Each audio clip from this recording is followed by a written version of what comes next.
사도행전 28장 1절에서 10절 말씀을 통해서 독사에 몰린 바울이라는 제목으로 하나님 말씀 함께 나누겠습니다. 자, 우리가 저번 주에 나누었던 말씀을 잠깐만 복습을 하고 말씀을 나누겠습니다. 배가 유라굴로 풍랑으로 인해서 그냥 물결에 이끌리는 대로, 풍랑에 이끌리는 대로 이제 막 가다가 수심이 점점 얕아지는 것을 느끼게 되었죠. 그래서 이것을 안 사공들이, 가장 먼저 사공들이 알았겠지요. 이제 점점 물이 얕아지는구나. 그럼 이제 우리 살 수 있겠다. 그런데 이 사공들은 그 거룻배를 내려서 자기들만 탈출하려고 그랬죠. 다른 사람들이야, 배에 있는 사람들이야, 어떻게 되든 말든 자기들만 일단 먼저 살고 보자. 왜냐하면 그 풍랑이 너무나 심했기 때문에 우리가 여기서 사는 건 기적이야 라고 말할 정도로, 그러니까 죽을 뻔한 이 위기를 겪은 이들이 자기들 먼저 한번 살기 위해서 거룻배 내려서 탈출하려고 하는 사공들의 모습을 보면서 오늘날 세속적인 사람들의 모습, 그래서 디모데후서 말씀에 보면 말세의 사람들이 뭘 사랑한대요? 자기를 사랑하고, 그 다음 나오는 게 물질, 돈을 사랑하고. 이거 두 가지만 탁 하면 여기에서 벗어날 수 있는 사람이 얼마나 될까요? 세상 사람들이. 그러니까 말세가 될수록 사랑이 식어진다. 그건 왜 그렇습니까? 이기적으로 변하기 때문에. 나만 아니면 돼 라는 이기적인. 그래서 예수님은 이 세상을 향하여 너희가 사랑을 실천하되 십자가의 사랑을 보여주셨죠. 하나님을 사랑하고, 그 다음에 옆으로 된 것, 내 이웃을 내 몸같이, 내 몸같이 사랑하라. 그 사랑을 누가 가르쳐 주신 거예요? 예수님께서. 그래서 예수님께서 누가 너에게 그 싫은 사람이 오리를 갖고자 하면 어떻게 하래요? 심리를 갖고, 겉옷 갖고자 하면 속옷도 주고, 오륙뺨 치면 할 수 있어요 그렇게? 할렐루야. 그렇게 살래잖아요 말씀에. 말씀 붙잡고 발부둥 치는 거예요. 그러니까 오늘 사공들의 모습은 혹시 우리들의 모습인가? 점검하라고 그랬죠. 나는 다른 사람이 어떻게 되든 말든 나만 아니면 돼. 나만 괜찮으면 돼. 나만 손해 안 보면 돼. 나만 이 어려움 겪어 나가면 돼. 그런 세속적인 모습을 가지고 우리가 살아서는 안 된다. 사공들의 모습을 통해 우리의 모습이 어떠한지 점검을 했었고, 또 한 가지는 바울이 여기 있는 사람들이 이제 열 나흘 동안, 14일 동안 잘 먹지 못했다고 그랬죠. 완전히 굶은 건 아니에요. 굶었으면 죽었을 수도 있잖아요. 탈진하고. 그런데 식사를 제대로 못했다라는 거죠. 그래서 바울이 여러분 안심하세요 하면서 축사하면서 떡을 떼어서 다 나누어 먹었더라. 근데 이 모습을 보면서 우리가 이 말씀 나누었죠. 그래요. 우리의 육신도 음식을 먹지 않으면 죽어요, 살아요? 우리 어르신들한테 그러잖아요. 어르신들 건강하려면 세 가지만 잘하면 돼요. 잘 먹고, 잘 사고, 잘 자고. 아주 기본적인 생리적인 거예요. 요거 세 개만 잘하면 장수해. 병만 안 걸리면 100세 시대 아닙니까? 근데 못 먹으면 어떻게 돼요? 죽는 거예요. 사람이 못 먹으면 죽어요. 말라서 죽습니다. 그래서 우리가 육을 입고 있는 이상은 우리가 음식을 먹어야 돼요. 더불어서 여러분, 우리의 영은요, 육이 못 먹으면 죽는 것처럼 영은 안 먹어도 잘 사나요? 영은 무엇을 먹어야 돼요? 말씀. 그렇죠. 하나님의 말씀을 먹어야 돼요. 그래서 성경의 말씀에 여러분들 집에 액자도 있잖아요. 사랑하는 자요, 내 영혼이 잘된 같이. 뭐가 잘 돼요? 범사가 잘 된다. 역으로 한번 생각해 볼까요? 내가 영적으로 막혀 있으면 육적인 게 잘 돼야 안 돼요? 안 되는 거예요. 뭐가 먼저예요? 영적인 게 먼저라고. 영혼이 잘 돼야 범사가 잘 되는 거예요. 영혼이 안 되면 범사가 안 되는 거예요. 이게 성경적인 거예요. 그렇기 때문에 우리가 더욱 힘써야 할 것은 무엇을 입을까, 먹을까, 마실까 염려하지 말라 그랬잖아요. 그런 육적인 것, 세상적인 것 하지 말고 하나님 기뻐하시는 것, 하나님의 의를 구하는 것, 하나님 나라를 구하는 것, 이것을 먼저 우리가 힘써야 돼. 그래서 예수님께서 시험을 받을 때 사단이 와서 너 이 돌 떡덩이 되게 해보아라 라고 말할 때 주님이 하셨던 말씀, 네, 하나님의 입에서 나오는 모든 말씀으로 살 것이며, 분명히 예수님께 사람이 떡으로 살 것이 아니다. 말씀으로. 그러니까 우리가 하나님의 말씀을 먹지 못하면 그 영은 죽는 거예요. 그 영은 죽는 거예요. 그래서 항상 뭘 힘써야 돼요? 하나님 말씀의 자리, 은혜 받는 자리. 이 자리는 난 누구에게도 안 뺏길 거야. 꼭 지킬 거야. 이게 승리하는 비결. 그래서 우리가 그 말씀을 저번 주에 나누었습니다. 이제 바울이 한 섬에 도착했는데 그 섬의 이름이 멜리데라 하더라 그러죠. 멜리데라는 섬에 모든 사람들이 내려서 그 섬으로 다 들어갔어요. 원주민들이 있었습니다. 그런데 그 원주민들이 그래도 배에서 파손당해서 위기를 겪었던 이 사람들을 영접을 했다 그러죠. 네, 그들을 다 불을 피워서 뭐 특별한 동정을 하고 잘 섬겼다는 거, 잘 돌봐줬다는 거예요. 그 참 감사하죠. 여러분 이 사람들이 만약에 나쁜 마음을 품고 있었다고 한다면 이들에게 있었던 거 다 빼앗고요. 그리고 이 사람들 다 죽일 수도 있잖아요. 악한 사람들을 만났다고 한다면. 그런데 그 마을 사람들이 그래도 참 원주민들이 참 착한 사람들이었고 이렇게 다시 회복할 수 있도록 그들을 다 영접해 주었더라.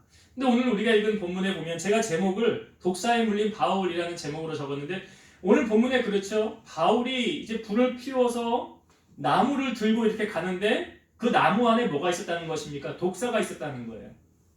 나무 안에 독사가 있어서 이 독사가 바울의 손을 물렸더라. 성경에 보니까. 그러니까 손을 물린 것을 그 원주민들이 다 봤죠. 원주민들이 보고 이렇게 말을 하죠. 아우, 저 사람은 바다에서는 살았는데 이제는 그 공의가 살지 못하게 한다. 이 공의라는 표현을 이제 정의의 여신이 그 마을을 지키는 뭐 수호신 이런 뜻을 담고 있는 거예요. 그러니까 바다에서는 살았지만 이제 그는 여기 육지에서는 살지 못하게 됐구나. 왜요? 여러분 딱 원주민들이 알잖아요. 독사인지 아닌지. 그냥 일반 뱀인지 독사인지 그 모르겠습니까? 알지요. 원주민들은. 그래서 그 독사에서 물리면 어떻게 되는지도 잘 알고 있지 않습니까? 그런 경험들이 있으니까. 그러니까 바울을 보고 이 사람 바다에선 살았는데 육지에선 이제 살지 못하겠구나. 이 사람들이 이제 저 사람 죽었네. 근데 바울이 그걸 떨어버리고 난 후에 어떻게 되었습니까? 성경에 보니까 조금도 상함이 없더라 그랬어요. 더욱이 더 놀라운 사실은 6절을 한번 보겠습니다. 6절. 그들은 그 멜리데 사람들이요. 그들은 바울이 붙든지 혹은 갑자기 쓰러져 죽을 줄로 기다렸다가 오래 기다려도 바울에게 아무 이상이 없음을 보고 돌이켜 생각하여 말하되 그를 신이라 하더라. 보통 사람 같았으면 벌써 어떤 증상이 나타났겠지요. 몸이 굳어간다던가, 뭐 신경이 마비가 된다던가, 호흡 곤란이 오던가. 그래서 결국은 다 죽게 되었었는데 이 사람은 지금 가만히 봐도 죽지는 않거든요. 그러니까 뭐라고 표현하고 있습니까? 바울을 향하여 신이라. 근데 신이 아니죠. 그런데 어떻게 바울에게는 독사에 물렸음에도 불구하고 죽지 않고 살아날 수 있었을까? 이 답이 성경이 우리에게 보여주고 있어요. 마가복음 16장 17, 18절. 믿는 자들에게는 이런 표적이 따르리니 곧 그들이 내 이름으로 귀신을 쫓아내며 새 방언을 말하며 뱀을 집어 올리며 무슨 독을 마실지라도 해를 받지 아니하며 병든 사람에게 손을 얹은즉 나으리라 하더라. 이게 누구에게 이런 현상이 나타난다고요? 믿는 자들에게. 어떤 현상이요? 귀신이 쫓아나고 새 방언을 말하고 여기 나오죠. 뱀을 집어 올리며 무슨 독을 마실지라도 해를 받지 아니하며. 성경에 있는 말씀이에요. 지금 바울이 그대로 한 거 아닙니까? 나무를 집어 올렸는데 뱀하고 같이 나오는데 그 뱀이 물었어요. 이 독을 마신 거 아닙니까? 몸에 독이 퍼진 거잖아요. 그럼에도 불구하고 해를 받지 않았더라. 여러분, 생명은 누구의 손에 있습니까? 하나님의 손에 있죠. 그러니까 바울의 생명도 이 독사에게 있는 거 아니에요. 하나님의 손 안에 있어요. 여러분, 하나님께서 우리를 언제 부르십니까? 하나님이 언제 우리를 데려가실까요? 그렇죠. 그리고 바울의 사명은 무엇입니까? 이방인에게 복음을 전하라. 여기 이제 우리가 이 앞부분에 사도 바울이 배에 있는 풍랑 위에서 얘기했었죠. 하나님의 사자가 나타나서 그때 하셨던 말씀이 뭐예요? 네가 가이사 앞에 서야 하겠고. 가이사 누구라고요? 로마 황제. 네가 가이사 앞에 서야 하겠고. 그러니까 사도 바울을 통한 하나님의 뜻은 처음 부르셨을 때 그 말씀 하시잖아요. 내가 너를 이방인의 사도로 너를 불렀느니라. 내가 택하여 불렀다 그러잖아요.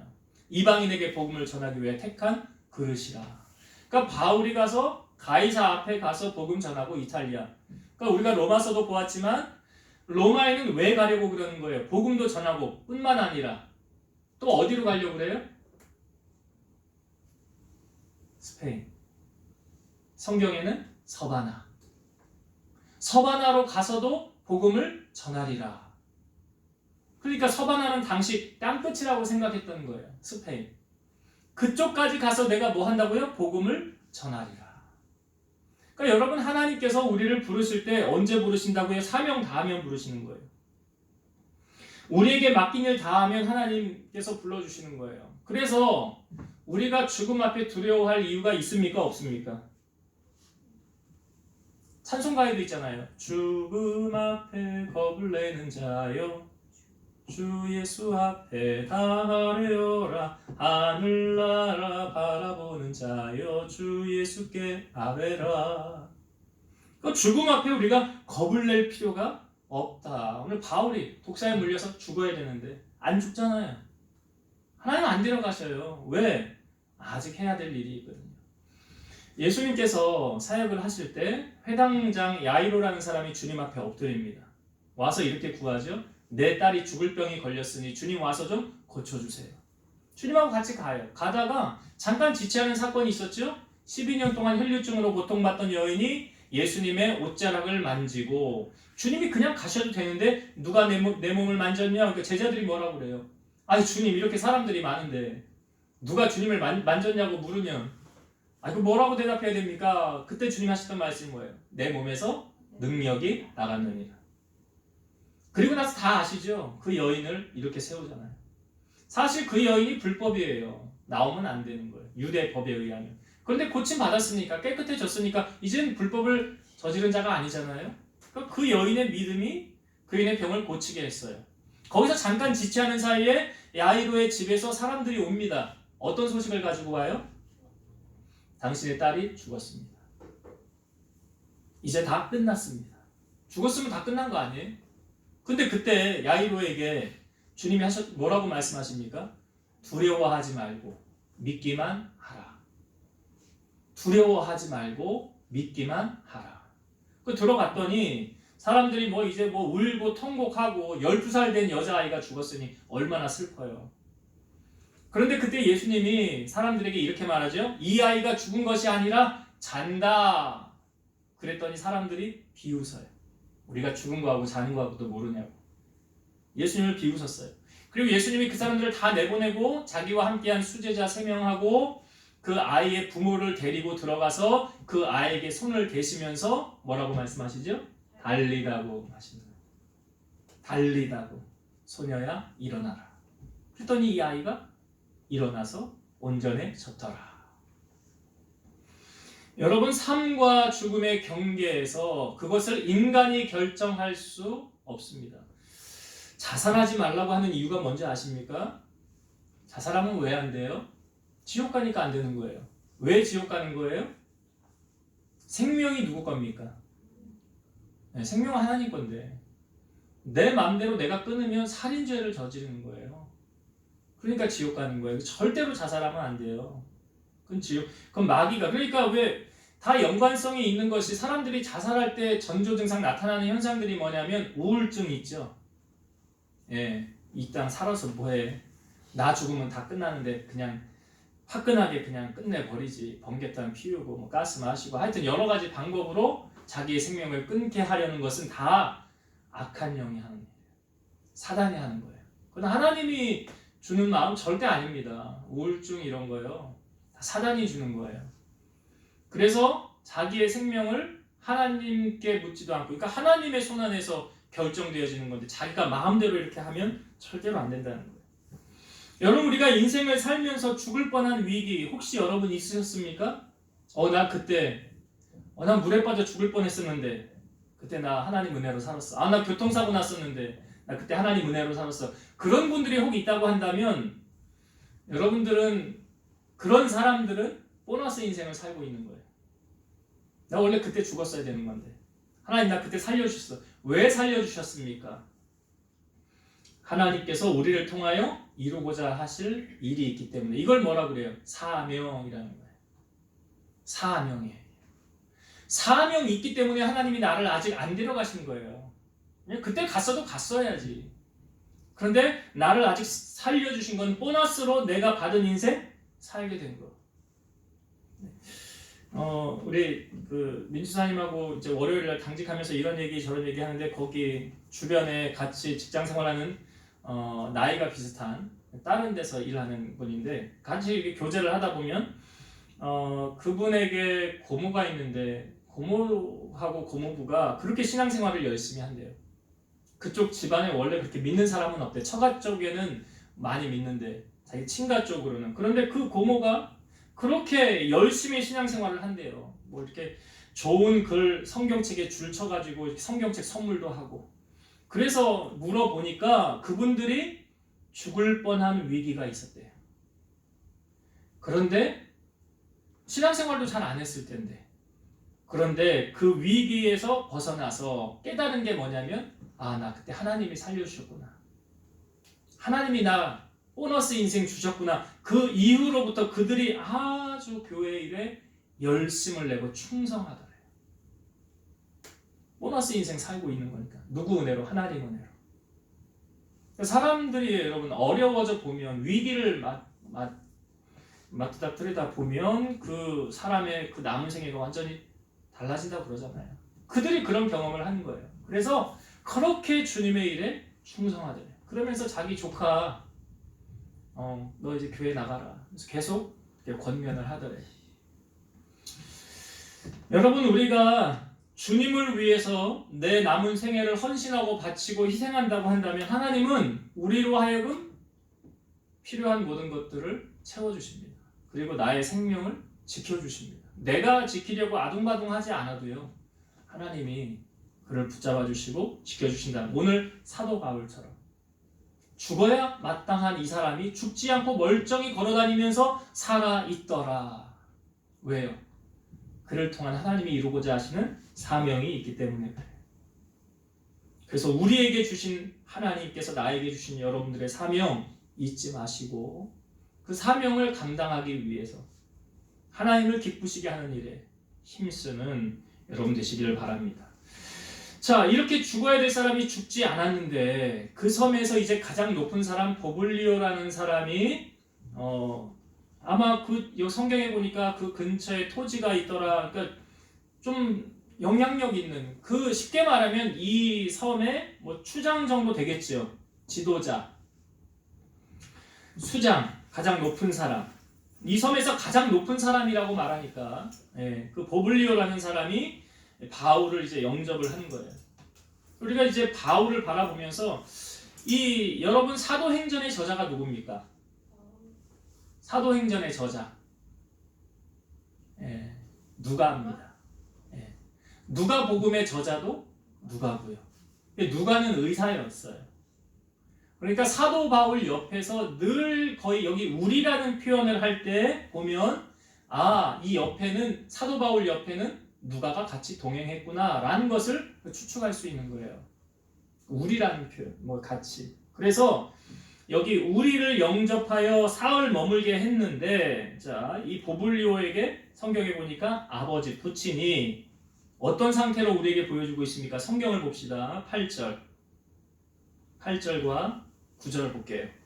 보블리오의 부친이 열병과 이질에 걸려 누워있거늘 바울이 들어가서 기도하고 그에게 안수하여 낫게 하매 이러므로 섬 가운데 다른 병든 사람들이 와서 고침을 받고. 보블리오의 부친이 열병과 이질에 걸려서 누워 있었더라. 그러니까 바울이 들어가서 기도해서 그에게 안수하여 낫게 하였더라. 그 지역에 있는 다른 병든 사람들도 와서 고침을 받았더라.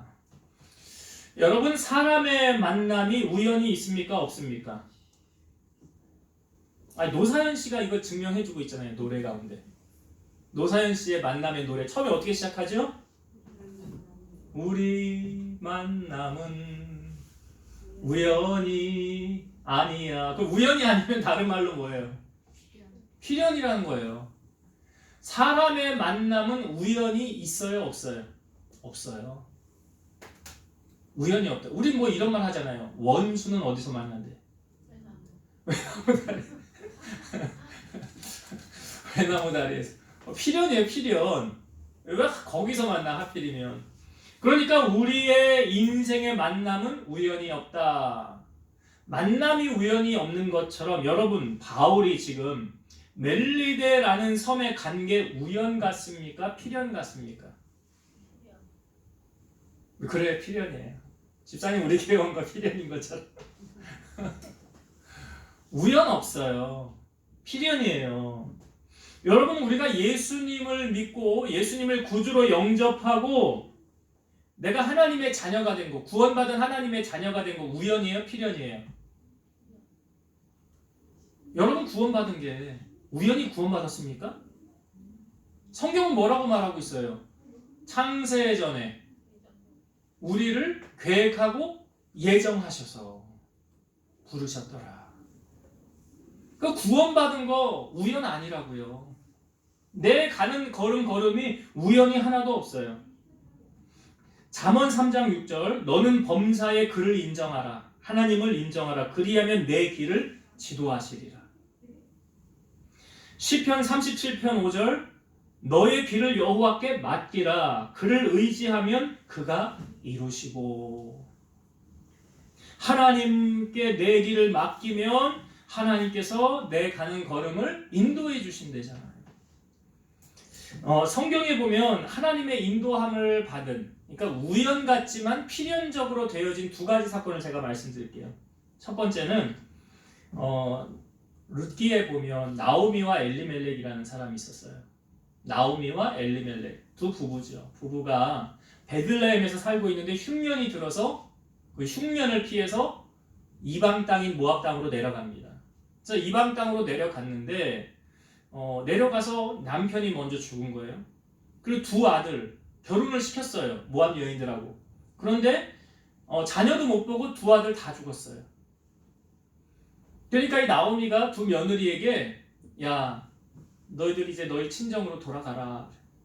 너희 친정으로 이제 돌아가라. 난 소망도 없다.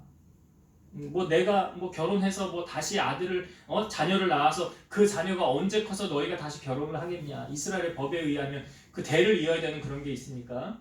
그래서 가라고 그러는데 이 오르바는 시어머니하고 입 맞추고 돌아갔는데 룻은 어머니를 따라간다는 거예요.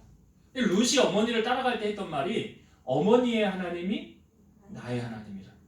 이제 나는 시어머니를 따라가지만 나는 이제 이방신, 모압이 섬기는 이방신 버리고 어머니가 섬기는 하나님을 섬기겠습니다.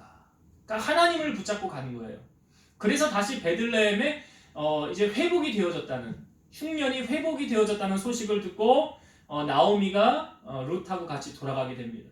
사람들이 이렇게 막 뭐라고 말을 하죠. 아, 저 나오미 아니야, 나오미 아니야. 그러니까 나오미가 듣고 뭐라고 그래? 나를 나오미라고 하지 말래. 나를 마라라고 하래. 마라라는 쓴 물이라는 뜻이거든요. 나를 마라라고 하래. 왜 그러냐면 내가 풍족해져서 모압 땅으로 갔었는데 돌아올 때는 다 털어먹고 아무것도 남긴 거 없이 그냥 며느리 하나 룻만 데리고 온 거예요. 그러니까 상황이 전부 다 많이 안 좋아진 거죠. 남편이 잃었죠. 두 아들이 잃었죠. 며느리 하나 데리고 왔는데 이 며느리는 돌아가라고 그러는데 자기 이제 하나님 섬긴다고 따라온 거 아닙니까? 그런데 이 며느리 입장에서는 시어머니랑 같이 간다는 것은 자기가 시어머니를 이제 책임져야 되는 거예요. 공개해야 되는 거예요. 아니 시어머니가 나가서 일해가지고 뭐 돈 벌어오고 내가 며느리 먹여 살립니까? 아니잖아요. 상황이.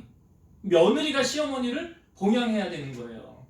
그래서 이 며느리가 이제 추수할 때가 돼서 이스라엘에 추수를 하다 보면 이삭이 떨어지죠. 이렇게 낫을 베다 보면 곡식이 떨어지기도 하잖아요. 그러면 그거 절대로 죽는 거 아니에요. 죽지 않아요. 이스라엘. 왜 안 죽느냐면 과부와 어린 아이들과 어려운 자들이 그거 이삭을 죽기 위해서 그냥 내버려 두는 거예요. 그래서 추수할 때가 되어서 이제 룻이 시어머니에게 얘기를 해서 어머니 내가 나가서 이삭을 죽겠습니다. 그랬더니 내 따라 갈지어다 하고 나가요. 근데 그 다음에 성경에 보면 이렇게 표현되어 있어요. 룻이 가서 베는 자를 따라 밭에서 이삭을 줍는데 우연히 엘리멜렉의 친족 보아스에게 속한 밭에 이뤘더라. 룻이 가서 이삭을 주는데 누구네 밭에 가서 이삭을 주었냐면 엘리멜렉의 친족, 자기 시아버지였던 보아스라는 사람의 밭에 누가 이르게 한 거예요? 하나님이 이르게 한 거예요. 그 우연히 같지만 여러분, 하나님은 필연적으로 그녀를 그곳으로 인도하신 거예요. 왜? 하나님께서는 보아스와 롯이 만나서 결혼해서 자녀를 낳게 하기 위한 게 하나님의 계획이에요. 그러니까 보아스하고 롯이 결혼을 해서 나중에 자녀를 낳았는데 이 자녀의 후손이 이제 다윗이 등장을 해요. 그러니까 다윗의 증조 할머니가 누구냐면 롯이에요. 그리고 예수님의 족보에 여인들은 사실 숫자에도 이스라엘의 숫자도 포함되지 않는데 예수님의 이름의 족보에 이름을 올리는 여자 중에서 롯이 이름을 올리게 되죠. 그러니까 여러분 어느 것 하나 우연이 있습니까? 없어요. 하나님의 인도와 계획하심이에요.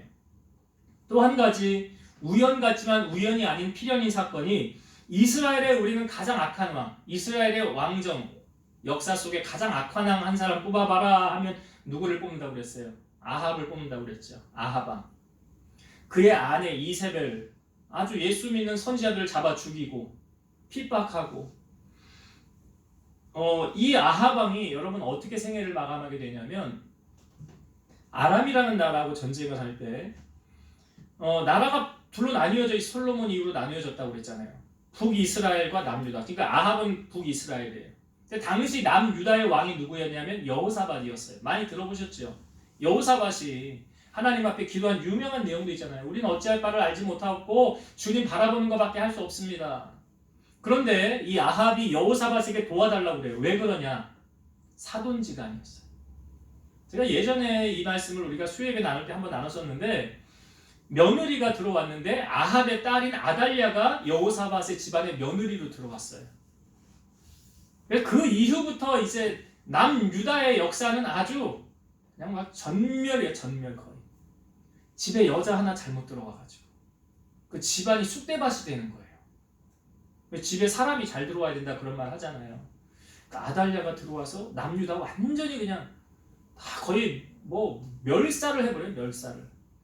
나중에 이제 어떤 제사장을 통해서 나라가 다시 회복되어지게 되면 요시아라는 8살짜리 왕을 세워서 나라를 회복시키긴 하나님의 역사가 있지만 지금 이 아합 왕이 전쟁을 하러 갔는데 여호사밧에게 도와달라고 그래요. 같이 전쟁터에 나아갔어요.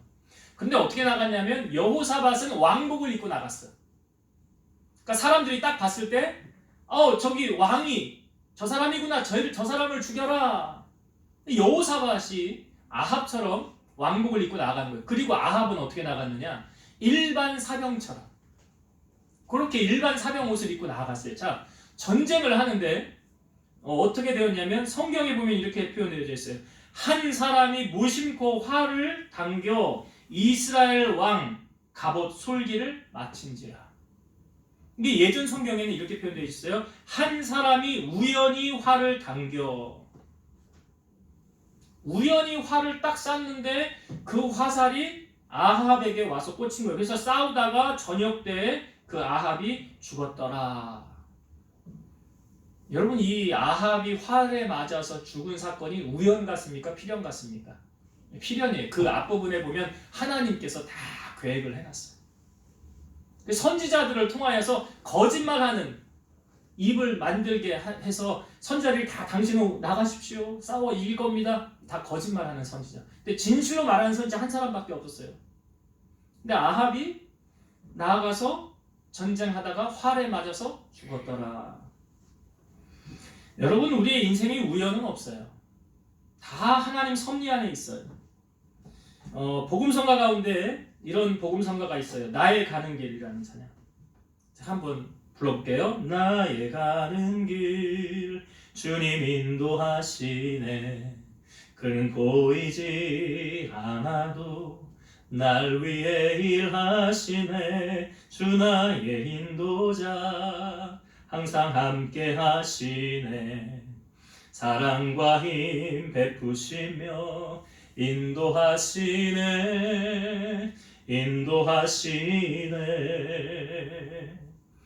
광야의 길을 만드시고 날 인도해. 사막의 강 만드신 것 보라. 하늘과 땅 변해도 주의 말씀 영원히 내 삶 속에 새 일을 행하리. 예, 반복인데 반복되는 부분 넘어갈게요. 그러니까 나의 가는 길 주님이 인도하신다. 우리의 인생이 우연히 있습니까? 없어요. 오늘 바울의 인생 속에 멜리데라는 섬으로 누가 인도하신 거예요? 하나님께서. 왜? 여기 보니까 보블리오라는 그 지역의 많은 사람들, 이 사람들이 병고침 받고 어떻게 됐을까요? 당신이 섬기는 하나님, 나도 믿겠습니다. 이런 역사가 나타나지 않았겠어요? 그 섬을 구원하기 위한 하나님의 섭리가 보여지고 있잖아요. 죽어야 될 사람이 죽지 않고 멀쩡히 살아서 그 일을 하고 있으니 믿을 수밖에 없었겠죠. 이것이 바로 하나님께서 우리를 향한 하나님의 계획과 섭리다라는 거예요. 이제 말씀을 정리하고 마치겠습니다. 오늘 바울이 멜리데라는 섬으로 들어가게 되었어요. 나무를 집어서 불을 떼려고 하는데 거기서 독사가 나와서 바울을 물었어요. 죽어야 될 사람이 죽지 않는 거예요. 왜 그렇습니까? 생명은 하나님 손 안에 있어요. 바울이 여기서 죽을 수 없는 거예요. 왜요? 하나님께서 바울에게 주신 사명이 있거든요. 그거 이루어야 되니까. 더불어서 성경에 보니까 믿는 자들에게 따르는 표적, 마가복음 16장 17절 18절 우리가 보았어요. 여기에 분명히 성경에 뱀을 집어 올리며 무슨 독을 마실지라도 해를 받지 않는다. 이 말씀이 바울에게 적용이 되어졌어요. 오늘 바울에게만 그렇습니까? 오늘 우리들에게도. 오늘 이 말씀이 믿는 자들에게 따르는 표적이 되었으면 좋겠어요. 그래서 우리의 삶 속에 함께 하시는 하나님을 여러분들을 통하여 나타나기를 바라고요. 또 한 가지, 지금 바울이 멜리데라는 섬에 간 것 우연 아니라고 그랬죠. 사람의 만남도 우연이 없고 그들 가는 걸음도 우연이 없어요. 다 하나님의 섭리예요. 필연이에요. 우리가 이곳에 앉아서 하나님을 예배하는 것 또한. 그렇기 때문에 우리의 가는 길을 주님 앞에 맡기고 나아가면 주님 반드시 인도하십니다. 어떻게 해요? 룻을 보아스에게로 인도하신 같이. 하나님 그렇게 하시는 거예요. 그래서 우리의 가는 길을 여러분 주님 앞에 맡기고 주님의 도우심을 구할 때 하나님께서 행하시는 놀라운 은혜와 기적을 맛보고 살아가는 주인공들 되시기를 주의 이름으로 축원드립니다. 기도하시겠습니다. 살아서 역사하시는 하나님 감사합니다. 풍랑으로 인하여 고난당하였던 그들이 멜리데라는 섬으로 들어가게 되었습니다. 하나님께서 그 섬으로 인도하여 주셨습니다. 바울은 독사에 물렸지만 사람들은 이제 다 바울이 죽을 거라고 하였지만 그는 죽지 않았습니다. 그가 죽지 않은 것은 하나님께서 주신 사명을 완수하기 위함이었고 믿는 자들에게 따르는 표적을 보여주기 위한 증거로 하나님이 역사하여 주셨습니다.